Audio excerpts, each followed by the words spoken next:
नमस्कार दोस्तों, मैं अभिषेक दवे वैरायटी विजन बाय अभी के इस सेकंड पॉडकास्ट में आप सभी का स्वागत करता हूं। जैसा कि हमने वादा किया था, हम आपके सामने रियल लाइफ की वो सारी स्टोरीज, काफी सारी क्वेरीज और उनके सॉल्यूशन डे टू डे लाने वाले हैं। और कुछ उसी क्रम में आगे बढ़ते हुए आज हम ग्रेटर माउंटेन के रियल एस्टेट मार्केट में डीप डाइव करने वाले हैं। हम जानेंगे कि एज ए न्यू कमर या being a resident of Canada आपके लिए कब वो सही समय होता है जब आप अपना खुद का घर खरीद सकते हैं, कब आपको रेंट के मकान में रहना सही लगेगा, कब आपको अपना प्रॉपर्टी लेना सही लगेगा। जब आप अपनी प्रॉपर्टी लेने को लेकर प्लान कर रहे होंगे तब किन किन बातों का आपको ध्यान रखना होगा, क्या सही समय होगा।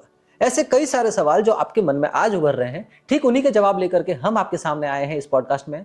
आज मेरे साथ जुड़ चुके हैं हमारे एक स्पेशल गेस्ट निकेश पटेल, जो कि माउंटेन के एक उभरते हुए रियल्टर हैं। आज इनके साथ में हम इन सारी बातों को डिटेल में जानेंगे। चलिए शुरुआत करते हैं। Nikesh, welcome to this show. सबसे पहले दर्शकों को अपने बारे में कुछ बताइए। श्योर अभिषेक। सो इधर मैं मोंकटन में आया था 2022 में मोंकटन में, और उसके बाद अपना पीआर ले लिया। कॉन्सेंट्रिक्स में मैं जॉब करता था, और जॉब करने के बाद जैसे पीआर आ गया, I wanted to actually get into real estate market. तो रियल एस्टेट मार्केट के लिए मैंने एक्चुअली डीप डाइव किया कि क्या कर सकते हैं, right. Then I found okay this is the best part for me, and I actually really like the part as well. Getting into real estate it was really simple, so इसलिए हमने real estate join कर लिया फिर। सो निकेश, जैसा कि मुझे पता है और मैंने कई लोगों से सुना भी है कि बिफोर कोविड, स्पेशली अगर मैं ग्रेटर माउंटेन से मेरा मतलब है Riverview, Moncton and Dieppe. So इन तीन लोकेशंस में हाउसिंग मार्केट इतना बूस्ट में नहीं था। But after COVID as I heard कि काफ़ी लोगों ने, इफ आई से टोरंटो, ब्रम्पटन सिटीज से काफ़ी लोगों ने अपना हाउसिंग बेच करके यहाँ पे इन्वेस्ट किया, और ऑल ऑफ सडन जो है यहाँ का मार्केट में बूस्ट आ गया। प्रॉपर्टीज के प्राइस बढ़े, शॉर्टेज हुई, और साथ ही साथ अगर हम इमिग्रेशन सिनेरियो की बात करें तो काफ़ी सारा जो बूस्ट है वो एआईपी के लिए इन दिनों माउंटेन में शिफ्ट हो रहा है, और उसकी वजह से शॉर्टेज ऑफ प्रॉपर्टी देखने को मिल रही है, रेंट हाइक हो चुके हैं।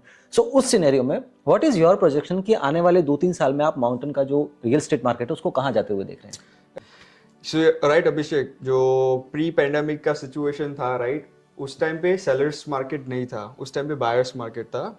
प्रॉपर्टीज मार्केट में बहुत टाइम तक पड़ी भी रहती थी और प्राइसेस भी इतने कम थे। ऑलमोस्ट पैंडेमिक के बाद 1.5 टू ऑलमोस्ट 2-3 टाइम्स तो प्राइसेस बढ़ चुके हैं प्रॉपर्टीज का। तो डेफिनेटली बहुत ग्रोथ हुआ है। 13% लोग एक्चुअली न्यू ब्रंसविक मूव हुए हैं, इंटरस्टेट भी मूव हुए हैं, और आउट ऑफ कंट्री भी बहुत मूव हुए हैं। एंड यस, एआईपी और इमिग्रेशन भी बहुत मैटर करता था, क्योंकि जिन लोगों को ऑन्टेरियो में, ब्रिटिश कोलंबिया में पीआर नहीं मिलता था, वो लोग इधर आके पीआर लेते थे। और अगेन हाउस अफोर्डेबिलिटी बहुत बहुत ज़्यादा थी इधर, क्योंकि उधर बहुत महंगे घर मिलते थे, 8 लाख 9 लाख के घर मिलते थे, और इधर 2020 में आपको 1.5-2 लाख 3 लाख के घर इजीली मिल जाते थे, बड़े बड़े मेंशंस भी मिल जाते थे उस टाइम पे। सो दोस्तों, यहाँ पे लाख से मतलब कैनेडियन डॉलर से, don't underestimate with Indian currencies. So यहाँ 2 लाख और 3 लाख जो भी है वो कैनेडियन डॉलर की बात चल रही है। अच्छा, अब मैं एक चीज़ जानना चाहता हूँ कि बीइंग ए न्यू कमर, जब मैं यहाँ पे आया हूँ और आज मैंने एक डिसेंट सा अगर अपार्टमेंट रेंट की बात करूँ तो 1500 कैनेडियन डॉलर के आसपास मुझे रेंट पे करना पड़ता है 2 बेडरूम हॉट किचन के लिए। उस सिनेरियो में अगर एज ए न्यू कमर मुझे कई लोग बोलते हैं कि why don't you buy home और उसमें आप मॉर्गेज पे करें। So what do you think, क्या सही समय होगा जब आप मॉर्गेज में पेमेंट करें या अपना एक खुद का घर ले लें? मतलब what is the right time कि कब मुझे ये डिसीजन लेना चाहिए कि मैं खुद का घर पे मूव हो जाऊं, और या फिर मुझे जो है अभी थोड़े टाइम तक being a new Qamar rented accommodation में ही कंटिन्यू करना चाहिए? तो ये अभिषेक, रेंटिंग और बाइंग में डिबेट तो हम काफ़ी कर सकते हैं, बट एज लॉन्ग एज आपके पास अगर 20%, I would say 20 to 25,000 down payment भी आपके पास पड़ा है, हो राइट, तो इजीली आप प्रॉपर्टी बाय कर सकते हो 5% डाउन पेमेंट पे करके। अज्यूम कर लो आप 4 लाख की प्रॉपर्टी ले रहे हो, तो एज लॉन्ग एज आपके पास $20,000 बैंक में पड़े हो और क्लोजिंग कॉस्ट के साथ 3-4 हज़ार एक्स्ट्रा ले लो, you can easily buy a property, provided कि आपके पास स्टेबल जॉब हो, क्रेडिट हिस्ट्री थोड़ी बन गई हो, और आपको पता है कि थोड़े टाइम में आप इधर रहने वाले हो, राइट। लेट्स अज्यूम मूव भी होने वाले हो, तो you can convert that into a rental property as well later on and let that property appreciate. So दोस्तों, जैसा हमने डिस्कस किया कि यहाँ पर अगर आपके पास डाउन पेमेंट पड़ा है विच इज अराउंड 5%, तो आप घर परचेज की तरफ आगे बढ़ सकते हो, provided you have a credit score. अब द थिंग इज कि अगर मान लीजिए मैं आज की तारीख में देता हूँ, क्रेडिट स्कोर ऑब्वियसली जल्दी तो बिल्डअप नहीं होगा, it will take time, but on the other factor अगर मैं डाउन पेमेंट की बात करूं तो माउंटेन मार्केट में आज की तारीख में एज ए न्यू कमर या मिडिल क्लास फैमिली के हिसाब से बात करूं तो क्या प्राइस रेंज चल रही है जिसमें आपको एक अच्छा सा डिसेंट सा एक कॉन्डो या अपना घर मिल सकता है? तो डिसेंट प्राइस अगर की बात करें तो 350,000 to 380,000 डॉलर्स में आपको अच्छा सा घर मिल सकता है। एक्चुअली मॉन्कटन का एवरेज प्राइस ही इतना है, जो लास्ट मंथ का भी हमने स्टेट्स निकाला था, तो एवरेज प्राइस निकला था 380,000 dollars. Okay, so the thing is अगर मैं सो कॉल्ड 400,000 की अगर मैं बात करता हूं तो कौन से एरिया है माउंटेन में आज की तारीख में which is in high demand, या ये कह सकता हूं कि नॉट ओनली माउंटेन, इवन अगर मैं नियर बाई की बात करूं, मैंने कुछ सुना है कुछ लोग आयरिश टाउन में भी प्रॉपर्टी ले रहे हैं, कुछ लोग डीएफ में भी बाहर की तरफ निकल रहे हैं। So what are the upcoming projects जहां पे लोग कॉन्सेंट्रेट कर सकते हैं, या एग्जिस्टिंग एरिया में भी जो हाई इन डिमांड है उनके बारे में थोड़ा बताइए। सो डीएफ काफ़ी ग्रो कर रहा है, आई वुड से। मॉन्कटन नॉर्थ में भी काफ़ी ग्रोथ हुआ था, काफ़ी न्यू बिल्ड्स बने थे। तो मॉन्कटन नॉर्थ में अभी भी काफ़ी ग्रोथ हो रहा है, but if someone wants to invest, they can also invest somewhere near Dieppe boulevard as well. काफ़ी नए अपार्टमेंट्स भी बन रहे हैं, ऑलमोस्ट 400 प्लस यूनिट्स का कॉम्प्लेक्स भी बन रहा है अभी तो lots of growth in potential right now going on in Moncton, in greater Moncton as well. Riverview में भी काफ़ी ग्रोथ हो रहा है। रिवरव्यू में एक बिल्डर है मुरीमार करके, काफ़ी पूरी एक कम्युनिटी जैसा बना रहा है वो तो yup, lots of potential going in all the three cities, Moncton, Dieppe and Riverview as well. Okay Nikesh, तो जैसा कि आपने बताया कि 400,000 के आसपास का अगर आप एक परचेज कर सकते हैं, जो कि आज की तारीख में एक मीडियम लाइफस्टाइल जीने वाले बंदे की कैपेसिटी में आता है। बट द थिंग इज, अगर मैं अपना ही एग्जांपल लूँ, अगर मैं 400,000 का लेता हूँ तो मुझे मॉर्गेज मंथली कितना पे करना होगा, पहली चीज़। दूसरा, अगर मैं मॉर्गेज कैलकुलेट करता हूँ तो क्या मैं आज की तारीख में जैसा कॉमन लोग समझते हैं कि बेसमेंट अगर रेंट आउट करूंगा तो मॉर्गेज पेमेंट में मुझे हेल्प मिलेगा। सो बेसमेंट रेंट आउट करने का कुछ बेनिफिट मिलता है मॉर्गेज अप्रूवल के टाइम में?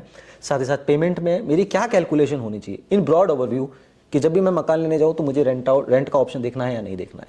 तो अगर 400,000 परचेस प्राइस की हम बात करें तो उसका मंथली मॉर्गेज आपको आएगा $21, और $21 में अगर लेट्स अज्यूम आपने बेसमेंट रेंट आउट कर दिया, राइट, तो इजीली 1000 से 1100 तो उधर से ही 50% आपका मॉर्गेज निकल जाएगा। तो वो आपको प्लस पॉइंट रहेगा रेंट आउट करने के लिए भी। सो आपको लगता है कि जो रेंट आउट करने की बात है, क्या यही प्रपोज्ड फिगर आने वाले टाइम में भी देखने को मिलेगा? बिकॉज जो मैं देख रहा हूँ कि एआईपी में अब इतना रश आने वाले टाइम में नहीं है, सीट्स रिड्यूस हो चुकी है, नए इमिग्रेंट्स शायद ही आवे, और करंटली मॉन्कटन में जो पुराने प्रोजेक्शंस थे उसके बेसिस में काफ़ी सारे कंस्ट्रक्शन ऑलरेडी ऑनगोइंग है। सो डू यू थिंक कि रेंटेड जो आपकी इनकम हो रही है आज की तारीख में, उसके में अपकमिंग टाइम में उसका कुछ इम्पैक्ट देखने को मिलेगा? इम्पैक्ट अभी थोड़ा थोड़ा आ रहा है, but I would still advice people to look on the long term goal, कि आप लॉन्ग टर्म में क्या सोचना चाहते हो, राइट? क्योंकि लॉन्ग टर्म में पहले भी लोग रहते थे, प्री पेंडेमिक भी लोग तो आते ही थे। तो I would say focus on the long term goal, कि आपका लॉन्ग टर्म गोल क्या है प्रॉपर्टी के साथ।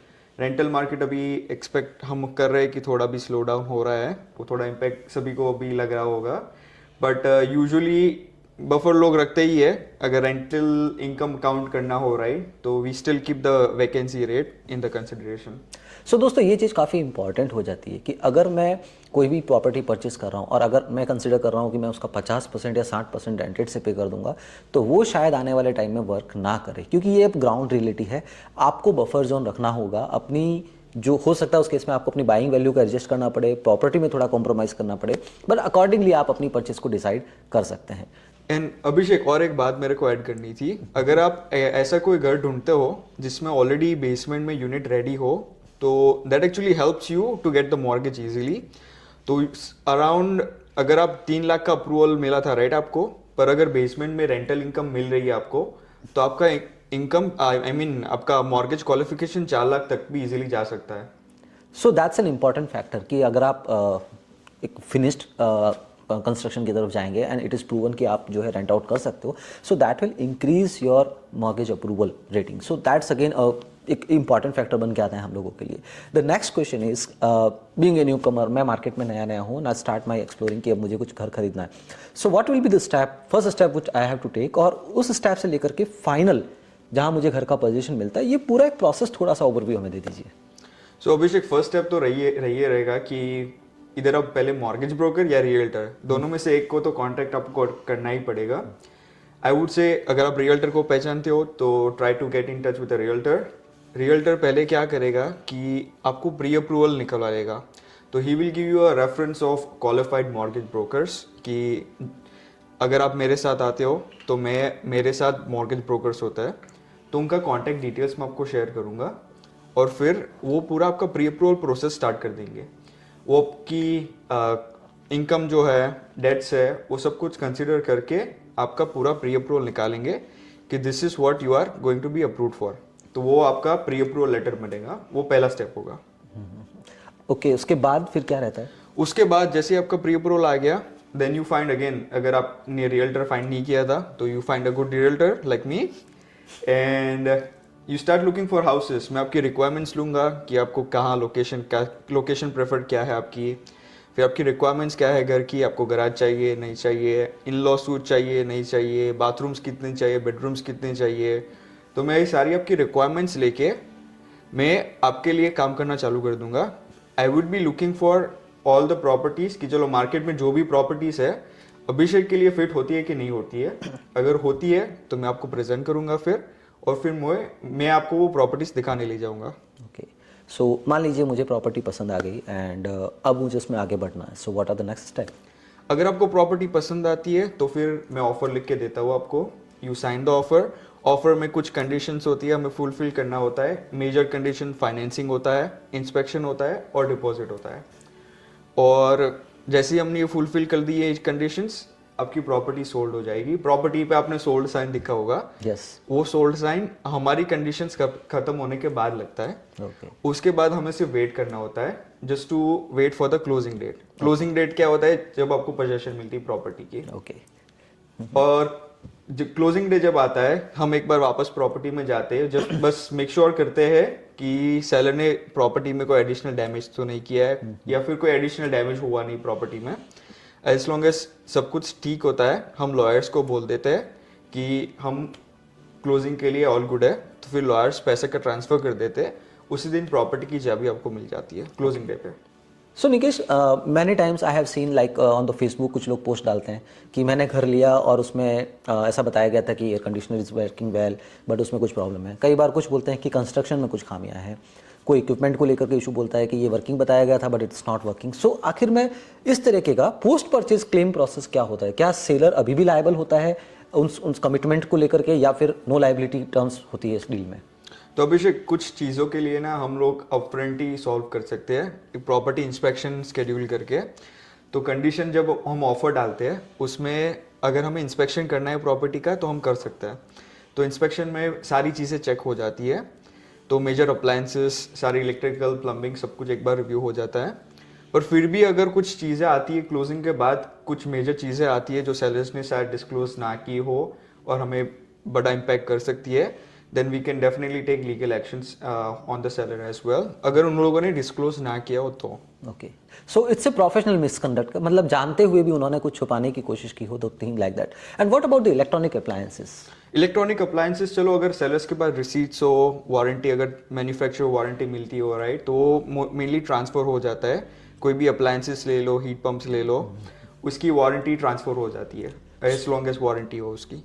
सो द थिंग इज कि यहाँ पर वारंट अप्लायंसेस हैं तो we can claim with the companies, but if there is a some structural like construction point या कोई ऐसा पॉइंट है which has a major impact and seller ने नोइंगली उसको छुपा करके सेल आउट किया है, so that is a misconduct by him, so वहाँ पर हम लॉयर से शू कर सकते हैं। So this is a important point, वो हमने यहाँ पे डिस्कस किया है दोस्तों। सो निकेश, आई थिंक हमने काफ़ी सारे एस्पेक्ट्स यहाँ पे कवर किए। अब बात आती है कि कुछ ऐसा एक्सपीरियंस जो आपको रियल लाइफ में हुआ हो, कस्टमर से डील करते हुए, बायर्स को साइड पे ले जाए करा, सब कुछ हुआ, और फाइनली कुछ ऐसा इंसिडेंट जो आपके दिमाग में अभी भी आता है और जो आप लोगों से शेयर करना चाहते हैं, which can be valuable for them. तो एक किस्सा मैं आपको सुनाना चाहता हूँ एक्चुअली। एक क्लाइंट के पीछे काफ़ी शोइंग्स हुए थे, ऑलमोस्ट हमने घर फाइनली कर दिया था। एंड इंस्पेक्शन के टाइम पे जब हम घर प्रॉपर्टी देखने गए थे, ऑल द सडन एक ब्रांड न्यू गाड़ी वो लेके आ गया यार। मैंने पूछा ये गाड़ी कब ली? तो बोला लास्ट वीक ही ले ली। तो मैंने तुरंत मॉर्गेज ब्रोकर को कॉल किया और बोला कि इन लोगों ने तो गाड़ी ले ली है। तो फिर मॉर्गेज ब्रोकर ने नंबर्स रिकैलकुलेट करना पड़ा, तो फाइंड आउट हुआ कि ये घर के लिए क्वालिफाई नहीं कर पाएंगे क्योंकि ऑलरेडी 30,000 की लोन ले ली इन लोगों ने क्लोजिंग से पहले। तो अगर मेरी व्यूअर से एक रिक्वेस्ट है, अगर आप घर लेने का सोच रहे हो and if you are in the process, कुछ एडिशनल बाय मत करो, कोई लोन्स मत लो, क्रेडिट कार्ड्स मत खुलो, जो सिचुएशंस है वो वैसा ही रखो। अगर आपकी नीड है, अगर आपको बाय करना ही पड़ता है, तो एक बार मॉर्गेज ब्रोकर से नंबर्स डिस्कस कर लो, क्योंकि कुछ लोग तो क्वालिफाई कर पाएंगे, गाड़ी भी अफोर्ड कर सकते हैं, घर भी अफोर्ड कर सकते हैं। तो अगर आपके नंबर्स मेक सेंस करते हैं तो ले सकते हो, not an issue. But numbers tight है तो बजट भी थोड़ा टाइट रखो, क्लोज हो जाए तब तक, क्लोजिंग के बाद गाड़ी मिल जाएगी आपको। So that's an important part दोस्तों, कि अगर आप परचेज कर रहे हैं तो यहाँ पर एक प्रॉपर फाइनेंशियल एडवाइजर से अपनी प्रोफाइलिंग कराना बहुत ज़रूरी हो जाता है कि कितना आप एक्सपेंड कर सकते हैं, क्या आप बाइंग कर सकते हैं, क्या आपकी बाइंग कैपेसिटी है। अगर ये जाने बिना आप अपने ड्रीम्स को चेज करते जाएंगे और परचेज को सीक्वेंस प्रॉपर्ली मैनेज नहीं करेंगे, then you will be in a trouble. और जैसा कि यहाँ पे हमारे इनके क्लाइंट के साथ हुआ। So Nikesh, thank you so much हमारे को ज्वाइन करने के लिए, एक डिटेल्ड और डेप्थ नॉलेज देने के लिए सभी व्यूअर्स को। बीइंग ए न्यू कमर, मेरे के अंदर भी काफ़ी सारे सवाल थे, मुझे तो लग रहा है कि सारे ऑलमोस्ट सॉल्व हो चुके हैं। अगर फ्यूचर में मैं कोई घर परचेज करने जाऊंगा तो मेरे सामने एक लाइन ऑफ एक्शन क्लियर है, मुझे क्या करना है, क्या स्टेप्स फॉलो करने हैं, क्या प्रोज एंड कॉन्स हो सकते हैं, फिर चाहे वो फाइनेंशियल लायबिलिटी से रिलेटेड हो, रिकरिंग चार्जेस से रिलेटेड हो। और आशा करता हूं आप सबको भी ये सारे क्वेश्चंस क्लियर हो चुके होंगे। अगर आपको ये मेरा पॉडकास्ट पसंद आया दोस्तों, तो लाइक, सब्सक्राइब और शेयर करना ना भूलें। आने वाले दिनों में ठीक इसी तरह के नए पॉडकास्ट लेके आपके सामने आता रहूंगा। अगर आपको कुछ भी क्वेरी है परचेजिंग से रिलेटेड, अगर आप निकेश से कॉन्टैक्ट करना चाहते हैं तो नीचे इनका कॉन्टैक्ट डिटेल मेंशन है, आप मुझे भी कॉन्टैक्ट कर सकते हैं, मेरी टीम आपको इनके थ्रू कनेक्ट करेगी। और आई होप आप भी अपना ड्रीम होम जल्दी परचेज कर पाएं, कनाडा में अपनी लाइफ की शुरुआत कर पाएं। हमारे साथ जुड़ने के लिए बहुत बहुत धन्यवाद दोस्तों, जल्दी मिलेंगे एक नए पॉडकास्ट में। Thank you Nikesh. Thank you as well, Abhishek.